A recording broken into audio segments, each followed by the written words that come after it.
Identify করব নকল বাথরুমে পাওয়া গেল কেন, ক্লাসরুমে পাওয়া গেল কেন, উইন্ডোর বাইরে পাওয়া গেল কেন, সেই জন্য কেন্দ্র সচিব উঠবে পানি সেবক। পরীক্ষার হলে নকল প্রতিরোধে এবার সরাসরি কেন্দ্র সচিবদের জবাবদিহিতার আওতায় আনার ঘোষণা দিয়েছেন শিক্ষামন্ত্রী ডক্টর আনম এহসানুল হক মিলন। শনিবার রাজশাহী মেডিকেল কলেজ অডিটোরিয়ামে আয়োজিত এক মত বিনিময় সভায় তিনি স্পষ্টভাবে জানান, ওয়াশরুমে কোনো নকল পাওয়া গেলে সংশ্লিষ্ট কেন্দ্র সচিবকে এর দায়ভার গ্রহণ করতে হবে।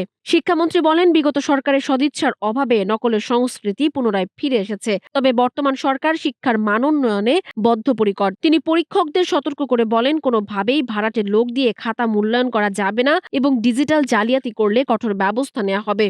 শিক্ষার্থীদের ওপর চাপ না বাড়িয়ে নির্ভয়ে পরীক্ষা দেওয়ার পরিবেশ তৈরির উপর জোর দেন মন্ত্রী। এছাড়া পরীক্ষার সময় নিরবচ্ছিন্ন বিদ্যুৎ সরবরাহ নিশ্চিত করতে সংশ্লিষ্ট বিভাগকে চিঠি দেওয়ার পাশাপাশি দক্ষ জনশক্তি গড়তে মাদ্রাসা শিক্ষার্থীদের শিক্ষায় গুরুত্ব দেওয়ার আহ্বান জানান তিনি।